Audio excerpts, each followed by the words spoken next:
right now on Upfront. 1 year out. We're going to crush crooked Joe Biden next November. The 2024 election officially 1 year away. The conservative Republican view, the so-called MAGA view. All eyes on battleground Wisconsin. When we just get out there or be able to articulate our agenda, we gain support. For a new generational conservative leader. We feel the momentum. The road to the White House runs through Wisconsin. The candidates, the convention, the high-profile races. Our guest this Sunday, Democratic Party of Wisconsin Chairman Ben Wickler and Republican Party of Wisconsin Chairman Brian Schimming in a rare joint appearance. Then, unprecedented access. What is the future for Foxconn here in Wisconsin? The first time TV cameras allowed inside Foxconn in Wisconsin, and you'll see it here. This machine will sub-assemble that piece. What's actually happening inside? New tax credits on the line, and new interviews with what's next. The unprecedented look just moments away. This is Upfront with Jaron Jordan and political director Matt Smith. Hi, everyone. Thanks for joining us. Officially 1 year out, Election Day, November 5th, 2024, and all roads will lead through Wisconsin. Republicans will officially nominate their candidate next summer in Milwaukee during the Republican National Convention. Democrats will gather down the road in Chicago, and all indications, at least now, show a Trump-Biden rematch appears likely. In Wisconsin, a year out, the Real Clear Politics polling average gives Trump a 2-point lead. Marquette will be out this Wednesday with its latest poll. Biden won the state in 2020 by fewer than 21,000 votes, and let's not forget the critical U.S. Senate race. No top-tier Republican has yet to officially announce their bid against Democratic Senator Tammy Baldwin. Who better to look ahead than Democratic Party of Wisconsin Chairman Ben Wickler and Republican Party of Wisconsin Chairman Brian Schimming in this rare joint appearance. Gentlemen, good to see you as we sit here 1 year out. It's great to be with you. Yeah, it's amazing. Let's first just kind of set the table with Trump. Brian, do you think Trump is going to be the nominee coming out of Milwaukee? Is there any scenario where he isn't? Well, sure. There's scenarios where, others can be nominated, no question about it. Wisconsin's primary isn't down until into April. We'll see Iowa, New Hampshire, South Carolina. You'll see other states before that. So he's certainly leading right now. But one thing I've learned after decades of doing this is oftentimes the people who are leading this early out are not the nominee.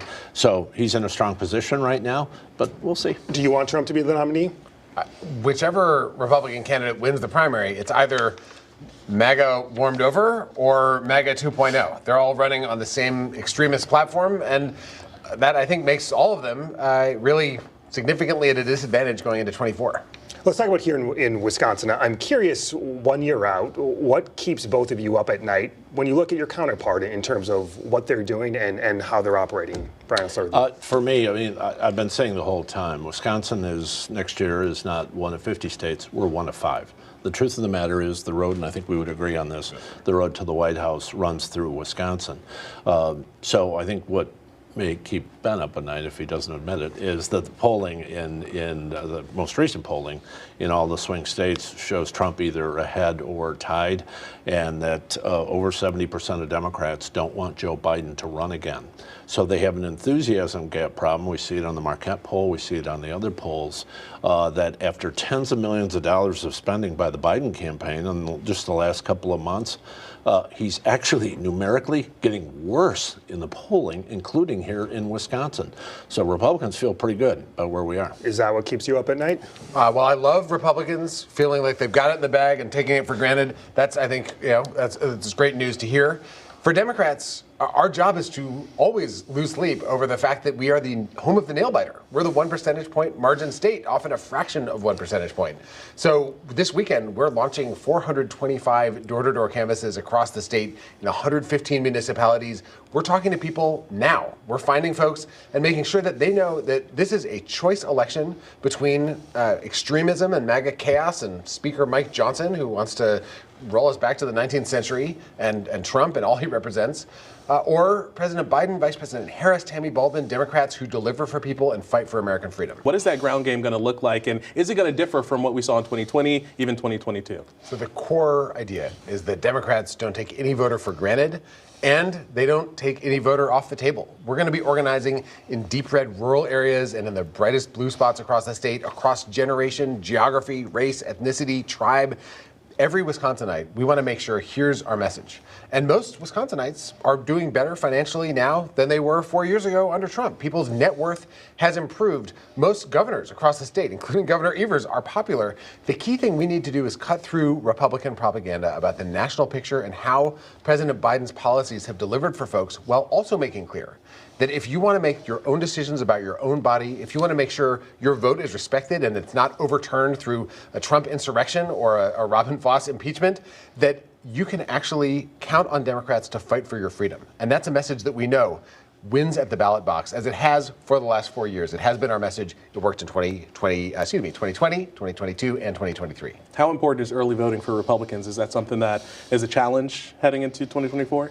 It's interesting. I appeared dozens of places across the state in the last 6 months, and that's certainly been an interest of mine, as you know, getting early voting. And the reception has been very good, better than I thought it was going to be, actually. The reception has been very, very good on early voting. And so we're going to have a massive early voting drive in this state that the Democrats have not seen before. Do you need to catch up to Democrats in order to win? Well, I think they've been ahead of us on this issue, and I've said that publicly. In fact, that's what I say publicly when I go out and talk to my own folks. But as Ben said at his convention to the media, they couldn't count anymore in the future on having an early vote advantage because the Republicans were getting it together. And on that issue, he's right. Is that coming? Absolutely. I hope every Democrat listened very carefully to what my counterpart just said. No Democrat can take this election for granted. You know, in 2022, we won a governor's race with a Democratic president in the White House for the first time since 1962. And it might be easy for people to think, oh, Wisconsin's a blue state now. Our state is as purple as my tie. This is a state where you have to work for every vote. And what we've seen over and over is that people ultimately make a decision about what's going to affect them in their lives. I want to talk about the convention, the 2024 convention in Milwaukee. You're helping to plan that convention on the Committee on Arrangements. We're talking a lot about former President Donald Trump, of course, leading in the polls right now. You've even mentioned that anything can happen over the next couple of months. Sure. Is there a scenario where the RNC is planning for a brokered convention? Do you think that that's a possibility? No, that's way down in the future. I think we'll know who the nominee is when they come to Milwaukee, and we're excited to be here in Milwaukee in Wisconsin, obviously, for the convention. We're very excited about having it here, and I'm looking forward to nominating Joe Biden's replacement here in Wisconsin and giving people who are watching us right now the relief that they've been begging for.